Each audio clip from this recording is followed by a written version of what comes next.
श्री स्वामी समर्थ. अवधूत चिंतन श्री गुरुदेव दत्त. अलख निरंजन अलख निरंजन अलख निरंजन. श्री नवनाथ कथासार अध्याय 12. जालिंदरनाथास वरप्राप्ती. कानिपनाथाची जन्मकथा व त्यांना पण वरप्राप्ती. श्री गणेशाय नमः. अग्नीने जालंधरास त्यांच्या जन्माची सविस्तर कथा सांगितल्यानंतर तुझ्या मनात कोणता हेतू आहे तो निवेदन कर, असे अग्नीचे भाषण ऐकून जालिंदरनाथ म्हणाला की तू सर्व जाणत आहेस. मी सांगितले पाहिजे असे नाही, तरी सांगतो, ऐकावे. हा नरदेह प्राप्त झाला आहे, त्या अर्थी याचे काहीतरी सार्थक होईल असे कर. नाही तर जन्मास येऊन न येऊन सारखेच असे मात्र होऊ देऊ नकोस. माझी कीर्ती त्रिभुवनात अखंड राहील व मी चिरंजीव होईल असे कर. असा जालंधराचा मानस पाहून अग्नीला परमानंद झाला व त्याने त्याची वाहवा केली. मग हा जालिंदर सर्वांपेक्षा प्रबल व्हावा म्हणून अग्नी त्यास घेऊन दत्तात्रयाकडे गेला. उभयतांच्या मोठ्या आदर सत्काराने भेटी झाल्या. नंतर दत्तात्रयाने अग्नीला विचारले की आज कोणता हेतू घेऊन इथे आला आहे व बरोबर हा दुसरा कोण आहे. तेव्हा अग्नीने श्री दत्तास वृत्तांत निवेदन केला की शंकराच्या देहातला काम म्या जाळीला, तो मी आजपर्यंत उदरात रक्षण करून ठेवला होता. मग बृहद्रवा राजाच्या यज्ञकुंडात या जालिंदरनाथाच्या देहास निर्माण केले. यास तुमच्या पायावर घालतो. याचे तुम्ही संरक्षण करावे व यास अनुग्रह देऊन सनत करून चिरंजीव करावे. मग दत्तात्रेयाने सांगितले की मी तुझ्या पुत्रास तुझ्या हेतूप्रमाणे तयार करीन, परंतु यास येथे 12 वर्षपर्यंत ठेवले आहे. हे ऐकून जालिंदराला दत्तात्रयाजवळ ठेवण्यास अग्नी कबूल झाला. शेवटी दत्ताने जालिंदरास मांडीवर बसून त्याच्या मनातील विकल्प घालविण्याचा प्रयत्न चालविला. वरद हस्त मस्तकावर ठेविताच त्याच्या अज्ञानपणाचा भ्रम निरसन होऊन त्यास ज्ञान प्राप्त झाले. नंतर अग्नी दत्तास नमस्कार करून गुप्त झाला. मग जालिंदरास बरोबर घेऊन दत्तात्रेय नित्य फिरे. तो नित्य भागीरथीचे स्नान करून विश्वेश्वराचे दर्शन घे व कोल्हापुरास भिक्षा मागून पांचाळेश्वर भोजन करे. असो अशी 12 वर्ष दत्त समागमात काढून नाना प्रकारच्या शास्त्रास्त्र विद्यात जालिंदर निपुण झाला. तसाच तो सर्व वेद, शास्त्रे, पुराणे, व्याकरण वगैरे सर्व विद्यांमध्ये प्रवीण होता.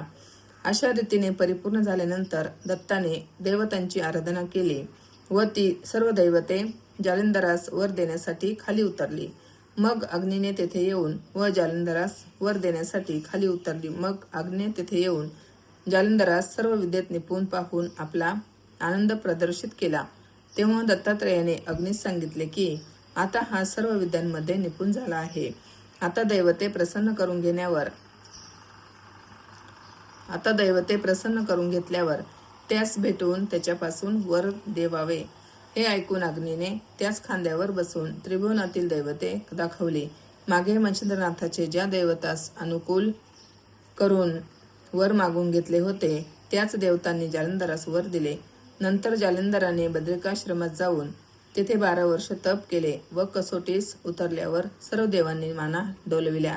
नंतर आशीर्वाद देऊन ब्रह्मा, विष्णू, महेश आदी करून सर्व आलेले देव आपापल्या स्थानी संतोष पावून गेले. पुढे बद्रिकाश्रमी बद्रीनाथाने अग्नेस व जालिंदरनाथास आपल्याजवळ 3 रात्री ठेवून घेतले. त्यावेळी सत्यलोकात घडून आलेली विपरीत कथा शंकराने त्यास सांगितली.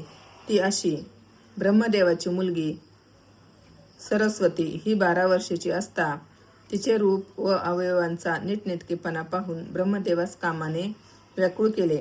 तेव्हा तो अविचारास प्रवृत्त झाला. तो तिच्या मागे लागला असता धावताना विरेपात झाला. तेव्हा वाऱ्याच्या नेटा सरसा विरेबिंदू हिमालयाच्या वनात एक हत्ती होता त्याच्या कानात पडला. त्यात प्रबुद्ध नारायणाने संचार केला. या गोष्टीस युगेच्या युगे लोटली तरी तो हत्ती जिवंत होता. त्याच्या कानातून प्रबुद्ध नारायणाचा अवतार जन्म होईल त्यास जालिंदराने आपला शिष्य करावा. कानापासून जन्म आहे म्हणून कानिफा असे त्याचे नाव पडले. असे शंकराने सांगताच अग्नी म्हणाला, तुम्ही ही फारच चमत्कारिक गोष्ट सांगत आहात, पण तो हत्ती कोठे आहे हे दाखवून द्यावे. एरवी ही गोष्ट फार चांगली झाली की माझ्या मुलास एक पाठबळ झाले. याप्रमाणे अग्नीने म्हटल्यानंतर जालिंदर व अग्नी यास गजस्थान दाखवण्यासाठी शंकर हिमालयाच्या अरण्यात घेऊन गेले. तेथे एका पर्वतावर विशाळ हत्ती दिसला. तेव्हा शंकराने सांगितले की या बलाढ्य पर्वतासारखा हत्ती आता मोठे रण माजवेल, तर यास आळवण्यासाठी कोणती युक्ती करावी. तेव्हा जालंधरने हिंमत धरून म्हटले की महाराज, माझ्या मस्तकावर दत्तात्रयाने आपला वरद हस्त ठेवला आहे. त्याचा चमत्कार आपण आता पाहाल. प्रळय काळही जेरीस येऊन उगीच बसेल, मग या हत्तीचा काय हिशोब आहे. असे म्हणून त्याने झोळीतून चिमूटभर भस्म घेतले आणि मोहिनी अस्त्राचा मंत्र म्हणून व स्पर्शास्त्र मंत्रून ते भस्म हत्तीवर टाकले. तेव्हा एवढा मोठा बलाढ्य गज पण अगदी नरम पडला. मग जालिंदर त्याच्याजवळ एकटाच कानिफास आणावयास गेला. तो अगदी जवळ जाऊन हत्तीस म्हणाला की तुझ्यासारखा धैर्यवान कोणी नाही. तुझ्या कानात दिव्य रत्न निर्माण झाले आहे. आता हे समर्थ प्रबुद्ध नारायणा, तू हत्तीच्या कानात निर्माण झाला आहेस म्हणून तुझे नाव कानिफा असे ठेवले आहे. आता सत्वर बाहेर ये. जालिंदराचे वचन ऐकून कानिफा म्हणाला की महाराज, गुणनिधे स्थिर असावे. मग हत्तीच्या कानाच्या भोकाशी येऊन कानिफाने जालिंदरास नमस्कार केला. त्यावेळी ती 16 वर्षाची महातेजस्वी मूर्ती जालिंदराने हाताचा आधार देऊन कानातून खाली जमिनीवर घेतली. मग त्यास खांद्यावर बसवून शंकरापाशी नेले व खाली उतरून शंकरास व अग्नीला नमस्कार करावयास सांगितले. हे ऐकून कानिफाने त्यास व जालिंदरासही नमस्कार केला. तेव्हा कानिफास शंकराने प्रेमाने मांडीवर बसवले व त्याचे मुके घेतले. पुढे त्यास अनुग्रह देण्याकरता जालिंदराने शंकरास विनंती केली.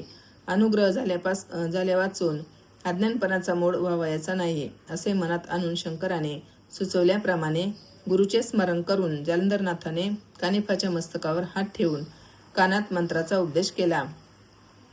तेने करून त्याचे अज्ञान तत्काळ नाहीसे झाले. मग 4 जण बद्रिकाश्रमास गेले. तेव्हा दत्ताने जे काय दिले ते कानिफास द्यावे असे जालिंदरास सांगून अग्निगुप्त झाला.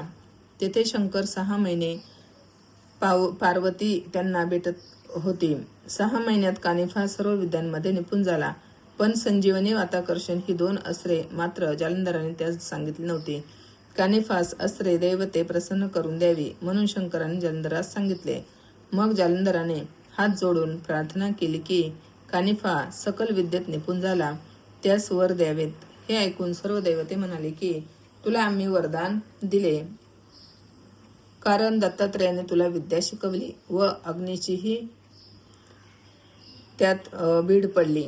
यास्तव त्याचा शब्द मोडवेना म्हणून तुला वरदान प्राप्त झाले व वारंवार दुसऱ्यांना देता येत नाही. असे वर वारंवार दुसऱ्यांना देता येत नाही. यापुढे तुमचे असंख्य शिष्य होतील, तेवढ्यांना कोठवर वर देत बसावे. याप्रमाणे बोलून देव विमानात बसून जाऊ लागले. त्या योगाने जालिंदरास अति क्रोध आला. तो म्हणाला, माझा अनादर करून तुम्ही निघून आपापल्या स्थानी चाललेत, परंतु माझा प्रताप कसा आहे तो अजून पाहिला नाही. आताच तुम्हास चमत्कार दाखवितो. असे म्हणून त्याने वातास्त्राची योजना केली. तेव्हा प्रचंड वारा सुटून विमाने भलतीकडे जाऊ लागले. मग त्या देवतांनी आपापली शस्त्रे सोडली. तितक्यांचे जालिंदराने निवारण केले. परंतु हरिहर दुरून हा चमत्कार पाहत होते. जालिंदरनाथापुढे अस्त्रांचे काही चालत नाही असे पाहून शस्त्रे घेऊन खाली उतरण्याचा देवतांनी निश्चय केला. त्यात प्रथम अग्नीचा प्राण घेण्याचा घाट घातला आणि शस्त्रे घेऊन ते महीवर उतरले. त्या समयी जालिंदराने कामिनी अस्त्र सोडिले. तेव्हा हजारो सुंदर स्त्रिया निर्माण झाल्या. नंतर त्याने कामास्त्राची प्रेरणा केली. तेने करून देव कामातुर होऊन त्या स्त्रियांच्या मागे लागले.